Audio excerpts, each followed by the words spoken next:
আসসালামু আলাইকুম। আমি হাকিম রফিক সরকার। বন্ধুরা আমার, এটার নাম হলো সর্বগন্ধা। এই সর্বগন্ধার সম্পর্কে অনেক বিস্তারিত তথ্য রয়েছে। সর্বগন্ধা গাছ বাংলাদেশের 3 প্রকারের। এই যে ফুলগুলি দেখছেন, এই যে ফলগুলি দেখছেন, এই পুরাটার ভিতরে ওষুধি গুণক্ষমতা ভরপুর রয়েছে।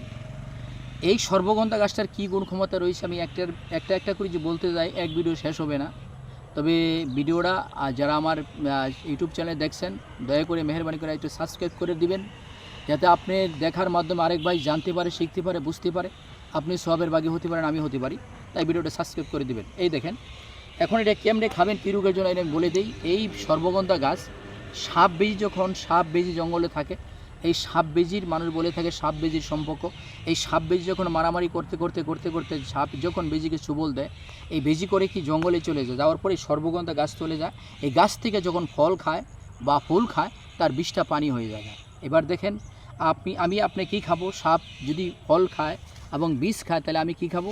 আমার যদি এই দেখেন, আমি বলে দিই, এই যে ফলগুলি দেখছেন, সর্বগন্ধা ফলগুলি দেখছেন, এই ফুলগুলি দেখছেন, সম্পূর্ণ ঔষধি গুণ ভরপুর।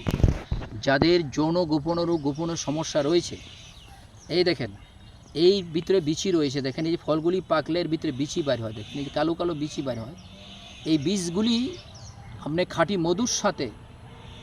মধুর সাথে যদি সেবন করতে পারেন, যৌনরোগ থেকে আপনি চিরমুক্তি পেয়ে যাবেন। এই সর্বগন্ধা গাছে এত গুণক্ষমতা রয়েছে। ইনশাল্লাহ এটা কেমনে খাবেন আমি বলে দিই।